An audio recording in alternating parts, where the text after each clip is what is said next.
எங்க கைகள் எப்பவும் கீழே இருக்கும் நினைக்காத. ஒரு நாள் எங்க கைகள் ஓங்கும். வணக்கம் கேமர்ஸ் அப்புறம் பீசிபிள்ஸ். இன்டெல் திரும்பி வந்துட்டாங்க. ஸ்டார் வார்ஸ் மாதிரி ஒரு பெரிய கம்பேக் மாதிரி இருக்குது. ஏன்னா ரொம்ப சூப்பராக வந்திருக்காங்க இன்டெல் 12 ஜெனோட. ஸோ இந்த வீடியோ அதை பற்றி தான் பேச போகிறேன். ஸோ இந்த வீடியோ ஃபுல்லாக பாருங்கள். ரொம்ப ஸ்பெஷலான ப்ராசர் இது. இன்டெல் 11 ஜென் வந்து ரிலீஸ் பண்ணும் போதே வந்து ஆல்டர் லேக் அனௌன்ஸ் பண்ணிட்டாங்க.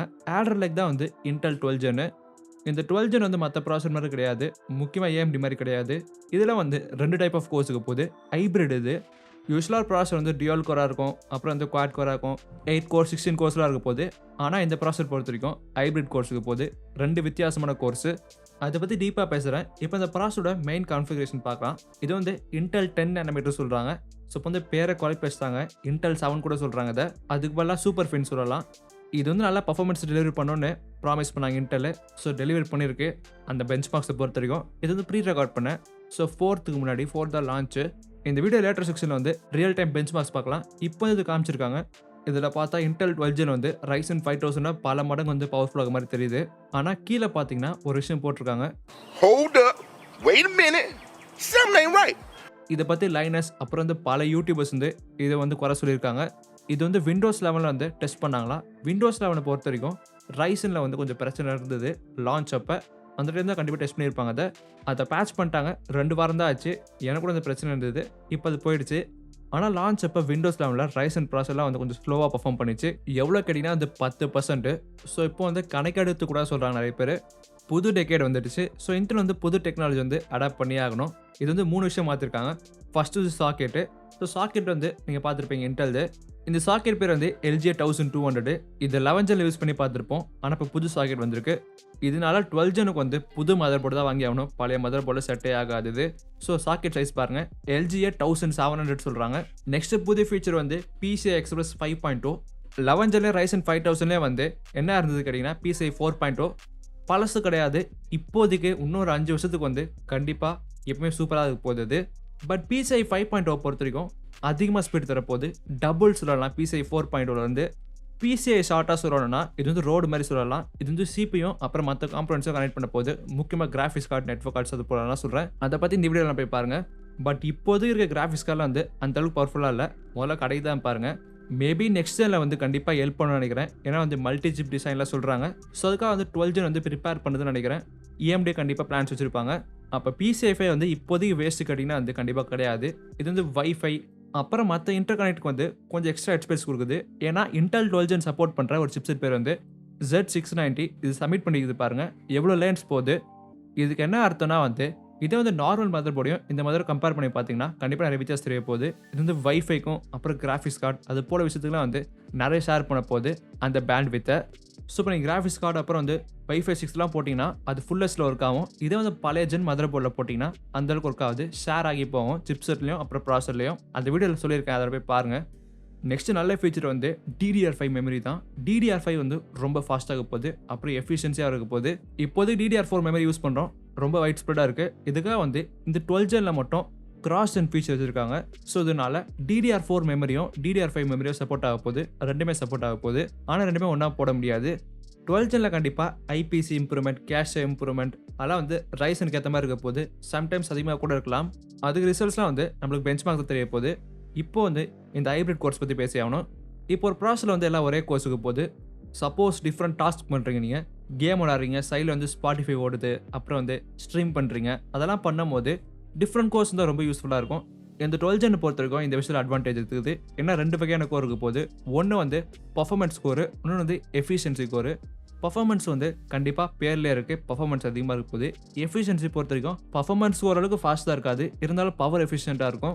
ஸோ டாஸ்க் டிவைட் பண்ணால் எப்படி இருக்கும் பார்த்துக்கோங்க. பர்ஃபார்மன்ஸ் கோர் வந்து கேம் விளாட முடியும். ஸ்ட்ரீமை வந்து இந்த எஃபிஷியன்சி கோர் மூலமாக பண்ணலாம். எஃபிஷியன்சி கோர் மட்டுமே நல்லா ஸ்ட்ராங்காக இருக்க போகுது. என்ன சொல்கிறாங்க, இன்டெல் 6 ஜென் அளவுக்கு பவர்ஃபுல் சொல்கிறாங்க அந்த எஃபிஷியன்சி கோர்ஸ் மட்டுமே.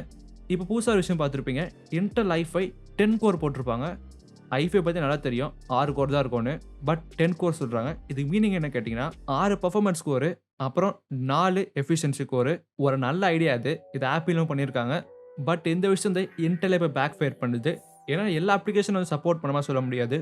முக்கியமாக இப்போ வீடியோ கேம்ஸில் இருக்க டிஆர்எம் ப்ரொடெக்ஷன் டெனிவோ வந்து இன்டெல் 12 ஜென் வந்து பிரச்சனை பண்ணுதான். இதனால சில கேம்ஸ் வந்து விளையாட முடியாமல் கூட போயிடும். ஸோ இப்போ டெனிவோ அந்த ஆர்டிட்டை வந்து ஒர்க் பண்ணிட்டு இருப்பாங்க.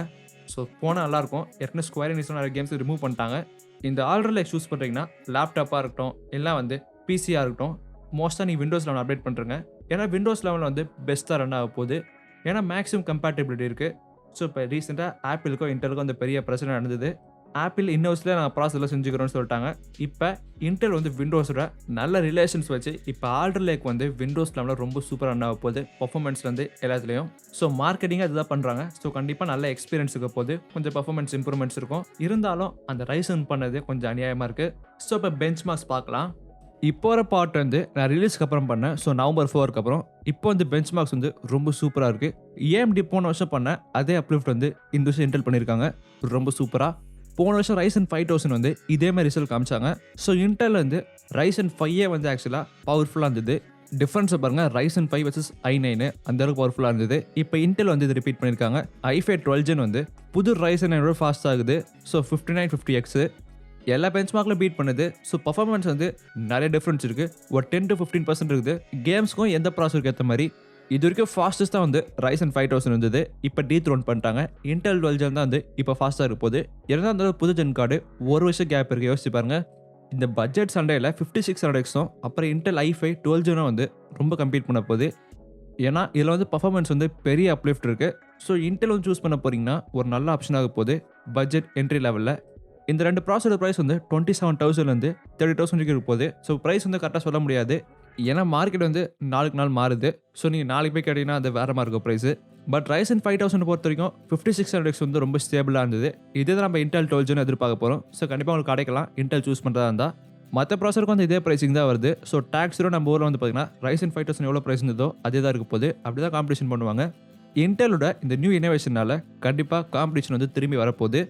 ரீசெண்ட் டேஸில் பார்த்துருக்கோம் Ryzen வந்து ரொம்ப பவர்ஃபுல் ஆகிடுச்சு ஆக்சுவலாக. ஸோ நல்லா பார்த்த பர்ஃபார்மன்ஸ்லாம். பட் இப்போ இன்டெல் வந்து திரும்பி லீட் பண்ணுறதுனால Ryzen வந்து பெருசாக பண்ண போகிறாங்க. நிறைய கேம்ஸ் பாருங்கள் மேலே டைட்டிலாக போட்டிருக்காங்க. நான் முன்னாடி சொன்ன ஞாபகம் இருக்கா, இன்டெல் வந்து இந்த மாதிரி 2 டைப் ஆஃப் ஃபோர் வச்சிருக்காங்க. அதை மேனேஜ் பண்ணுறது ரொம்ப கஷ்டமாக இருக்கும் சாஃப்ட்வேர் லெவலில். அதுக்காக ஹார்ட்வேர் லெவலில் ஒரு விஷயம் பண்ணியிருக்காங்க. த்ரெட் டேரக்டர் தான். ஸோ இது வந்து கண்டிப்பாக ஹெல்ப் பண்ண போகுது. ஸோ ஆக்சுவலாக ஷெடியூல் பண்ண போது எந்த டாஸ்க் வந்து எந்த கோரில் போட்டால் ரொம்ப கரெக்டாக இருக்கும்னு. ஸோ உங்களுக்கு புரியுதா? ரொம்ப இம்பார்ட்டண்டான டாஸ்க் கேமிங் கண்டென்ட் கிரியேஷன்லாம் வந்து இதில் போட்டுக்கலாம். இது வந்து எஃபிஷியன்சி கோர்ஸ் வந்து பேக்ரவுண்ட் டாஸ்க்லாம் நிறைய இருக்க போது அதில் போட்டுக்கலாம். எஃபிஷியன்சி கோர்ஸ் வந்து நீங்கள் அண்டர்எஸ்டிமேட் பண்ணக்கூடாது. ரொம்ப பர்ஃபார்மன்ஸ் அதிகம் இருக்குது. பெஞ்ச் மார்க்ஸ் வந்து கடைசியாக பவர் பற்றி பேசி ஆகணும். எவ்வளோ பவர் கன்சியூம் பண்ண போகுதுன்னு. இன்டெல் வந்து புதுசாக எடுத்துருந்துருக்காங்க. இது வந்து வித்தியாசமாக இருக்குது ஆக்சுவலாக. எலக்ட்ரிசிட்டியாக ரொம்ப கன்சர்னாக இருக்குது. ஸோ ஃபாரின் கண்ட்ரீஸில் வந்து ரொம்ப நேரம் விளையாடுவாங்க. ஸோ கண்டிப்பாக எஃபிஷியண்ட்டாக இருக்கணும் கோர். ஸோ இதுக்காக 2 விதமாக எடுத்துகிட்டு வந்திருக்காங்க. இப்போ எல்லா ப்ராசரும் வந்து காமனாக இருக்க போது அதான் ப்ராசர் பேஸ் பவர். இது வந்து கிட்டத்தட்ட பேர் மினிமம் சொல்லலாம். இதுக்கு மேலே இருந்தால் தான் கண்டிப்பாக ப்ராசர் ஒர்க் ஆக போகுது. இன்டெலோட டர்போ டெக்னாலஜி தெரியும் உங்களுக்கு. ஸோ அது வந்து பர்ஃபார்மன்ஸ் இன்க்ரீஸ் பண்ண போகுது, கிளாக் ஸ்பீட் இன்க்ரீஸ் பண்ண போகுது. ஸோ அதுக்கு வந்து மேக்ஸிமம் பவர் வந்து இன்க்ரீஸ் பண்ணி ஆகணும். இதனால டர்போ பண்ண போது ஒரு மேக்ஸிமம் ஹைட் வரைக்கும். ஸோ 240 வாட்ஸ் இருக்குது ஆக்சுவலாக. அதான் மேக்ஸிமம் வேல்யூ. அதுக்கு மேலே போகாது. இது நார்மல் ப்ராசர் மட்டும் சொல்கிறேன். கடைசியில் எந்த ஆல்ஃபபெட்டாக இருக்காது. இதே வந்து நீங்கள் கே சீரிஸ் வாங்கினீங்கன்னா அது வேறு மாதிரி இருக்க போது. ஸோ கே சீரிஸ் ப்ராசர் வாங்கினவங்களாம் வந்து மோஸ்ட்டாக ப்ரோ கேமர்ஸ் ஆகும், ப்ரோ கண்டென்ட் கிரியேட்டர்ஸாக போகிறாங்க. அவங்களுக்கு வந்து பவர் வந்து ஒரு செகண்டரி விஷயம் தான், பர்ஃபார்மன்ஸாக ஃபஸ்ட்டு அவங்களுக்கு. அதனால எப்பயுமே மேக்ஸிமம் பவர் யூஸ் பண்ண போது அதான் 240 வாட்ஸ். இந்த வேல்யூ வந்து ப்ராசருக்கு ஏற்ற மாதிரி மாறலாம். ஸோ மோஸ்ட்டாக i9 அதிகமாக இருக்க போது. ஸோ அதிகமாக பவர் கன்சியூம் பண்ணும். ஸோ நல்லாவே தெரியுது. இந்த பவர் கான்செப்ஷன் யாரெல்லாம் ஹெல்ப் பண்ண போகுதுன்னா கேமிங் வந்து ரொம்ப ரொம்ப ரேர் தான். ஆனால் கண்டென்ட் கிரியேட்டர்ஸை கண்டிப்பாக ஹெல்ப் பண்ண போகுது. நான் வந்து போத் கேமிங்கும் யூஸ் பண்ணுறேன், அப்புறம் கண்டென்ட் கிரியேஷனும் பண்ணுறேன். ஸோ கண்டென்ட் கிரியேஷன் பண்ணும்போது எனக்கு பர்ஃபார்மன்ஸ் தான் வந்து முதல் தாட்டாக இருக்க போது. பவர் வந்து செகண்ட் விஷயம் தான். அதனால் மேக்ஸிமம் பவரில் ஒர்க் ஆக போகுது. கண்டென்ட் கிரியேஷனுக்கு எந்தெந்த அப்ளிகேஷனாக வந்து பிளெண்டர் சொல்லலாம், இல்லை அடோபியில் ஆஃப்டர் எஃபெக்ட்ஸ், ப்ரீமியர் ப்ரோலாம் கண்டிப்பாக அதிகமாக யூஸ் பண்ண போகுது. ஸோ எவ்வளோ பவர் கன்சியூம் பண்ணும்போது கண்டென்ட் கிரியேஷனில் கண்டிப்பாக அதிக பவர் கன்சியூம் பண்ண போகுது. ஸோ லைனஸ் வீடியோவில் பார்த்துக்கலாம் நீங்கள். அதான் வித்தியாசம். Ryzen 9 5000 பாருங்கள் எங்கே இருக்குன்னு. ஸோ இது வந்து அதிக பவர் கன்சியூம் பண்ணால் அதிக பர்ஃபார்மன்ஸு, பட் அதிக ஹீட் ஆக போகுது. அதுக்கேற்ற மாதிரி நீங்கள் பெரிய கூலர் போட்டாகணும். ஸோ யோசிச்சு பாருங்கள் எவ்வளோ ஹீட் வரப்போகுதுன்னு. கேமர்ஸ் நீங்கள் பயப்பட தேவையில்ல. ஏன்னா கேமிங் பர்ஃபார்மன்ஸ் பொறுத்த வரைக்கும் அந்த விஷயம் பிரச்சனையே கிடையாது. ஸோ Ryzen லெவலில் தான் இருக்குது. ஸோ கேமிங்க்கு ஒரு பர்ஃபார்மன்ஸ் தருது, கண்டென்ட் கிரியேஷனுக்கு வந்து டபுள் ஆக்கி தருது. அவ்வளோதான் வித்தியாசம். இந்த வருஷத்தை பொறுத்த வரைக்கும் இன்டெல் வந்து டபுள்யூ கொடுத்துடலாம், வின் கொடுத்துடலாம் அவங்களுக்கு. பட் ஏஎம்டி வந்து வேறு பிளான்ஸ் வச்சுருக்காங்க. ஏஎம்டி வந்து ஃபோர்காஸ்ட் பண்ணிட்டாங்க முன்னாடி எவ்வளோ பர்ஃபார்மன்ஸ் வர போகுதுன்னு. இதுக்காக Ryzen 5000 ரிஃப்ரெஷ் விட போகிறாங்க. இது Ryzen 5000 சொல்லக்கூடாது, இது Zen 3 விட ரிஃப்ரெஷ் சொல்லலாம். இதில் புது இனோவேஷன் ஆட் பண்ணியிருக்காங்க 3DB கேஷ்னு. அப்புறம் வந்து கொஞ்சம் கொஞ்சமாக பர்ஃபார்மன்ஸ் இம்ப்ரூவ் பண்ணியிருக்காங்க. ஏன்னா கண்டிப்பாக நிறைய டிஃபெக்ட்ஸ் செஞ்சுருக்கோம், அதை ஃபிக்ஸ் பண்ணியிருப்பாங்க. இது மட்டும்னாலே வந்து கிட்டத்தட்ட 10லேருந்து 20% வரைக்கும் அப்ரூவ் பண்ண முடியுதான் பர்ஃபார்மன்ஸு. யோசிச்சு பாருங்கள். இன்டலோட புது ப்ராசர் வந்து அந்த ரேஞ்சு தான் இருக்குது. ஸோ ரைசனுக்காக வெயிட் பண்ணிங்கன்னா கண்டிப்பாக அதுவும் பர்ஃபார்மன்ஸ் வரப்போகுது. இது வந்து நெக்ஸ்ட் இயர் ஸ்டார்டிங் ரிலீஸ் ஆகும் சொல்லியிருக்காங்க. பட் இன்டெல் வந்து இந்த இடத்துல ஜெயிச்சிட்டாங்க எனக்கு தெரிஞ்ச வரைக்கும். அந்த எஃபிஷியன்சி கோர்ஸ் வந்து கண்டிப்பாக நிறைய பேர் ஹெல்ப் பண்ண போகுது நிறைய டாஸ்கில். ஸோ நீங்கள் உடனே பில்ட் பண்ண போகிறீங்கன்னா இன்டெல் 12 Gen சூஸ் பண்ணிக்கலாம். ஆனால் அது வந்து பெரிய பிரச்சனை இருக்க போகுது. நீங்கள் கேமராக இருந்தால் நீங்கள் ஃபஸ்ட்டு Windows 11 கண்டிப்பாக அப்டேட் பண்ணி ஆகணும். ஏன்னா இன்டெல்லே சொல்கிறாங்க அதான் பெஸ்ட்டாக இருக்க போகுதுன்னு எல்லா கேசஸ்லையும். அது நெக்ஸ்ட் விஷயம் தான். இது வந்து முக்கியமாக இருக்க போகுது. ஸோ டெனியோ கேம்ஸ் வந்து இப்போதைக்கு நிறைய அன்பிளேபிளாக இருக்குது. போன வருஷம் ரிலீஸ் ஆன Assassin's Creed Valhalla கூட பிரச்சனை இருக்கான். டிஆர்எம் இருக்கிற கேம்ஸில் வந்து கண்டிப்பாக பிரச்சனை இருக்க போகுது. ஸோ டெனியோ அப்பயே ரெஸ்பான்ஸ் பண்ணிட்டாங்க. இது என்ன சொல்கிறாங்கன்னா இது வந்து கண்டிப்பாக ஃபிக்ஸ் பண்ண தான் போகிறோம்.